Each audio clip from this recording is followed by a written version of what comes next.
What's going on, guys? It's your boy. Welcome back to another video. So today we're going to be talking about Disney's newest movie in the theaters, The Haunted Mansion. That's right, that movie came out in July, which was a genius decision. I love it. Couldn't have waited till Halloween, but hey, we got it, and it's a good movie, and I'm ready to talk about it. Modded Movie Review. Okay, so right off the bat, I want to go ahead and say that my expectations for this were like very, very low. I know very little about the Haunted Mansion ride. Growing up, my grandmother worked at Disney, so I have been to Disney a couple of times, and I have rode the ride at least twice. But I didn't know any of the like lore behind it. I didn't know any of the story behind it. All I knew is that it was a mansion that was haunted. And so I went to see this movie because I was like, Owen Wilson's in it. I love Owen Wilson. He's a very funny guy. Danny DeVito's in it. Very attractive man. Love Danny DeVito. So I was like, you know what? I'll go watch this movie. The trailers look okay. They don't look like anything super duper spectacular. And oh my god, I was wrong. This movie was really good. So I'm gonna go ahead and dive right into it. Spoiler warning from here on out. If you guys are planning on seeing the movie and you want to be surprised, I don't think there's any like super massive twists that'll ruin the movie or anything. But I am gonna talk about this movie. So you've been warned. Okay, so right off the bat, we are introduced to Lakeith Stanfield's character. He does a phenomenal job in this movie. Lakeith Stanfield, absolutely brilliant acting. Literally took my breath away in multiple moments. But he plays this character named Ben, who is an astrophysicist person, somebody who works for outer space, and he's working on a camera that can take pictures of dark matter and basically take pictures of stuff that are in outer space that we can't really see with the human eye. And that kind of sets up the fact that he's eventually going to make a camera that can make it where you can see ghosts, which is pretty cool. And the scene that we start off with at the beginning of the movie is he's living down in New Orleans. They're at a bar and they're celebrating because it's New Year's Eve. And he meets this girl who is a ghost tour person. And she basically starts hitting it off with him, and they talk about how their jobs are similar, even though they're not at all. And it's kind of like an opposites attract kind of thing, and they hit it off, and things go well. And then we flash forward now to modern day. The next time we see him, he is drunk at a bar. It is broad daylight, and he's asking for another drink, and the bartender's like, your card's gonna decline. I'm gonna need more money, bro. And he gives him the cash. And he's absolutely drunk. He steps out of the bar, and he has to give a ghost tour. And it is bright as hell, so he puts sunglasses on. He's walking around these people giving a tour. And you can tell he's being a tour guide, doing little tours of these ghost tours. And he absolutely hates it. He is so pessimistic. Every time someone's just like, oh my god, I heard there's a ghost there, he's just like, there's no such thing as ghost. And every time somebody's just like, you know, happy to be on their vacation and they want to talk about themselves and they're like, I'm from Connecticut. And he's just like, I know absolutely nothing about Connecticut or whatever. And stuff like that. And it's just like, he's very negative, Debbie Downer. And then eventually they get to a point where they're like, I heard that building is like one of the most haunted buildings in this area or whatever. And he turns around and looks at them and he's just like, there is no such thing as ghosts. There are no haunting. I've been in every single haunted house in this whatever. And he goes off on them. And then he eventually just says the line, everything is dirt. Life is dirt. You're dirt. Nothing matters. And it sets up the fact that he's a very, very sad person. He's grieving. He's not in a very great mental state. And it kind of sets him up as the fact that he might be like suicidal, which I thought was way darker than I was expecting this movie to be. But that's a thing that happens later in the movie. But yeah, so he goes from that. Then he goes home. He takes a little nappy nap. He wakes up. And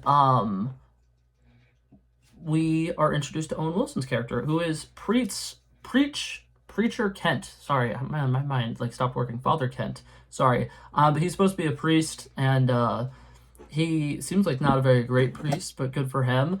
And he walks into Ben's house, and he's like, yo, what up, my guy? Want to be a hero? We need your help. And Ben is like, piss off, basically. But they have a little conversation, a little argument, and then Father Kent is just like, hear me out. You can make $2,000 just going around this person's house and taking some pictures. And he's like, hell yeah, I'll do it. So he goes up there to the little haunted mansion. And this is the first time we're really getting to walk around the haunted mansion. He's greeted at the door by Rosario Dawson's character, who I'm going to be honest, can't remember the name of her character right now. But she's the mother. She has a little kid. And she warns him before he steps into the house. Hey, this might change the course of your life for the rest of existence, whatever. And he's thinking, wow, this lady is really batshit crazy. So he walks in, and you get an eerie sense that something is going to happen. But the entire time we're walking around the mansion here, we're seeing things from Lakeith Stanfield's point of view, and to him, there is nothing going on. There are no hauntings, there's no ghost. All of them look just kind of creepy. There's not really a lot going on. And we're seeing it from his point of view, and it is hilarious watching them walk around the house talking about what parts are usually haunted. And it literally looks like a mother with a little kid who is way too imaginative, and she's just trying to play along with the fact that there are ghosts in the house. And Lakeith Stanfield is just hilarious in this entire movie, and in this specific sequence, he's freaking great. And he brought his camera, his little ghost camera, but he forgot to bring a battery for it. So when he's going around the house, he'll take pictures, and he just like holds it up and he goes, click and click and click. And Rosaria Dawson's character catches on to this immediately, and she's just like pissed at him, but it's okay. Later, we find out once he goes to his house, though, a ghost follows him home and forces him to go back there. So he goes back there, and he meets back up with the family, and she's just, like, oh, by the way, yeah, you're stuck here now with the rest of us. And they kind of have a big argument, and then it ends with the Rosaria Dawson character, who, once again, I can't remember her name. That's going to bother me. But she's just like, well, you did just take a bunch of fake pictures and stole $2,000 from me. And he's just like, you are absolutely right. And then they shut up, and then we find out that Father Kent is also staying in the house because he also is stuck in the house. And now they actually have the camera that has like the pictures and whatnot, and they kind of set up that they have to live in this living room all together in this one little spot because after midnight, ghosts go all over the house and it gets really crazy and hectic, and they're scared to do anything. And now this is where things kind of kick off and things get really fun. Then the character that Lakeith Stanfield plays, I keep switching between saying his actual name and the character, so I'm messing up a lot. But he kind of sets up security cameras with his little technology where you can see all the ghosts and stuff like that. He goes on a lot of adventures around the house to kind of like figure out where certain things are and try to figure things out. And after a while, they kind of get to a point where it's like, there's too much going on. We can't really tell what's going on, who is who. And there's a lot of ghosts here. We're going to need some help. And they kind of start assembling a team, which is a whole lot of fun. They go to recruit Danny DeVito's character, who's a professor who wrote a book on haunted houses in the area. And they said his book only sold 7 copies. And I think that was a funny little nod. And Danny DeVito's character is just a stereotypical old guy who is like towards the end of his life, and he just wants to have a whole lot of fun. And I think that he's great in this. It's mentioned that he wanted to be in this haunted mansion like forever, but he's never been able to actually go to it. So when he finds out that they want information on this specific mansion, he's like, I am coming. And they're like, you're not coming. And he's like, I'm coming. And they're like, you're not coming. And it mentions that he has heart surgery in a week, and he really wants to go on this trip. And then they kind of jump him. Owen Wilson and Lakeith Stanfield's character just kind of jump him and steal his little packet of information that he has on this house. And then they go to somebody who can talk to ghosts, and that's the thing that happens. And now we kind of get that's the whole team put together. Eventually they all end up inside the house in one way or another. And they now are trying to solve the mystery of what's going on in this house, because originally everybody thinks that the ghost problem is from the first guy who lived in the house. His name is Gracie. And we don't really know a lot about the character, just that he was a really, really sad guy. He lost his wife, and he became obsessed with her, and he kept trying to get somebody who could speak to the dead to try to talk to her, and he did that every day for a year straight, and a bunch of other ghosts have kind of came into the house since then, and then when he died, a bunch of other people have now died in the house as well. So it's kind of crazy. It's a very interesting story, and the way that it plays out and the way that they solve the mystery is very cool. But in the meantime, there's a lot of other cool little subplots going on. Rosario Dawson's son, this child actor is fucking fantastic. He literally seems like an adult in a kid's body, and I love him. His comedic timing is excellent. All of the scenes with him and Lakeith Stanfield together are great. Whole lot of fun. Kind of like, not like stepfather moments, but kind of like stepfather moments where he's kind of like learning to appreciate life a little bit more, and he's like really having good interactions with this kid. And I really like all the stuff with that. I think there was a lot of more wholesome stuff than I was expecting in this movie, because I was expecting it to be just like there's going to be comedy, there's going to be horror, that's pretty much it. There was also a lot of emotions in this movie. So the woman who can speak to ghosts, at one point they're all gathered around at a table and she speaks to a ghost, and they actually like have proof that, oh my god, she can speak to ghosts, she's not just being absolutely crazy. And after that sequence, Ben, like Keith Stanfield's character, reveals that his wife is dead and he wants to talk to her. And he breaks down and he explains the story of how his wife died. And it's so emotional and impactful. And I'm not gonna lie, I teared up during this because the last thing he ever said to her was something along the lines of like, he's busy and not right now. And he like snapped at her, and then she left, and she died alone. And he was really sad because he thinks that she doesn't know that he loved her. And it's a very emotional sequence. There's a lot of flashbacks. There's a lot of very emotional sequences about that all throughout the story. And you could really tell that he is somebody who's heartbroken and he lost a loved one. And like I said, his acting performance in this was breathtaking. It was surprisingly really good to me. I was shocked.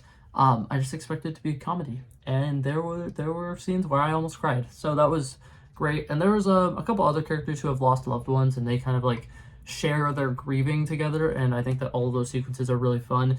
But now they kind of get to the point where they have their timeline. Jamie Lee Curtis's character comes in, and she basically explains, oh, here's what's happening. Here's this person who's haunting us. There's this thing. He's most powerful on the full moon, and he has this many souls, but once he gets to 1,000 souls, he is virtually unstoppable, and he has everything he ever wants in the afterlife or whatever. So it sets things up. Full moon, 4 days away from now. They need a couple more souls, but the big thing is she's been trapped in a crystal ball. So to her, she said that he still needs 66 souls or something like that. But in the last how many ever years that she's been stuck in this crystal ball, 65 other people have died. So they only need one more soul, and that's the thing that's set up. And it's also set up that that soul is supposed to be Ben because he's grieving and he already wants to die anyways. So that's deep. That gets dark. Catches me off guard a little bit. But yeah, so after that, we kind of get more into like the Ghost Explorer type of stuff. The girl who can speak to ghosts mentions that she can basically astral project, and she could potentially go into the ghost realm for about 10 minutes and try to figure out more information. So they go to do that. When they set it up and they try to do it, instead Ben actually ends up being the one who goes into the ghost realm, and he gets to go around and actually meet some of the ghosts for the first time, interact with them. This scene is really cool because it shows us earlier in the movie, there's been times where there are instant hallways and weird things would happen. But now that we're in the ghost realm, we can see why those weird things are happening. And they all get played off like really, really well. Very, very beautifully done. Thought it was a whole lot of fun. And this is also the first time we see the main villain played by Jared Leto. And he is terrifying. And I love it. And his voice is terrifying. And I love it.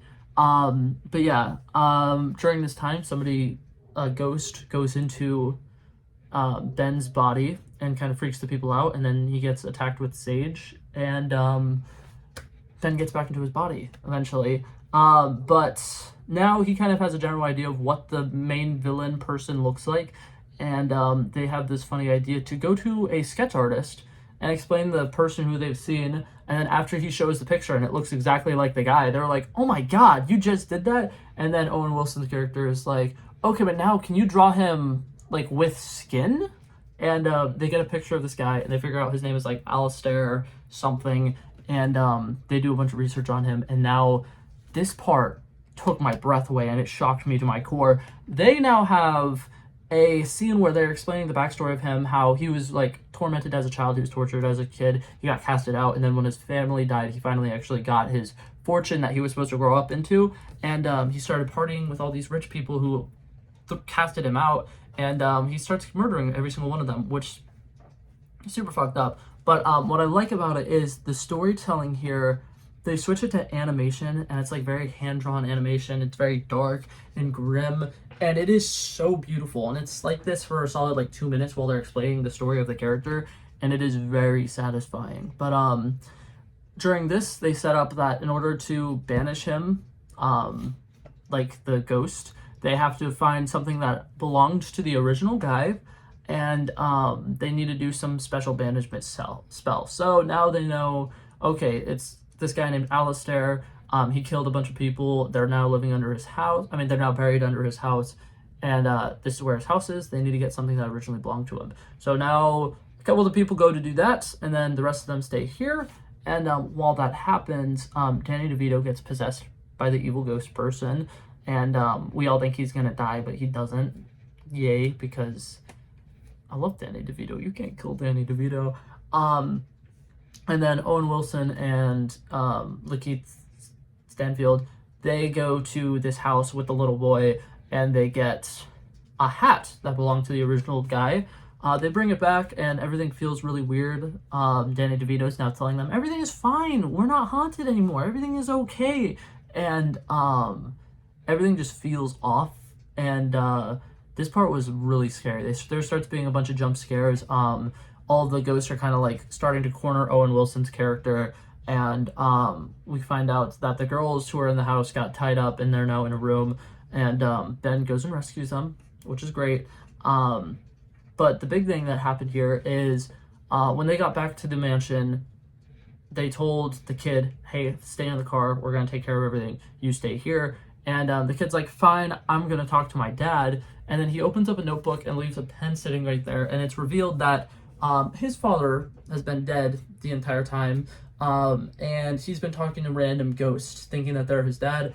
And he mentions really wanting to be with his dad. And his dad being dead means that he's now being tricked into being that one soul that the bad guy needs to be free. And that sets up the beautiful climax. Owen Wilson gives a motivational speech to a bunch of ghosts about how they could be heroes. That works. The lady who can talk to ghosts breaks Jamie Lee Curtis out of her little crystal ball, and they do a magical spell together to get rid of the villain. And happily ever after, everything works out. But it was a great movie. It caught me off guard. I loved everything about it, and I was expecting to love only the scenes that Owen Wilson were in it, really. But yeah, it was fantastic. Really, really great movie. Would definitely recommend seeing it. I think that this is going to be a Halloween classic. What's it called? I'm expecting it to come on to Disney Plus around Halloween. So if you want to wait a couple months and watch it when it comes out on Disney Plus, we also definitely recommend doing that. But that being said, that was it for this video, guys. My final score for this movie was a solid 87. Thought it was really good. I liked that it was really a roller coaster of emotions, and all of the flashback sequences with Lakeith Stanfield's character was fantastic, and I really got so emotional and invested in this movie, and I thought it was really good. But yeah, that was it for this video, guys. Hopefully you guys enjoyed it, and I'll hopefully see you guys in the next one. Peace out. Bow. Bow. Bow. He wanted me to trouble first, I did this. He planned a day, and then we did this. Wanna be in love with the girls with the kisses. Don't give a damn, I'll written this. I like this when I run the distance. I run a 5K, you go ballistics. I wanna live within the business. Buying more than what's on the clearances. You're getting big cause I know you're a physicist. I wanna deny this shit, I'm unlimited.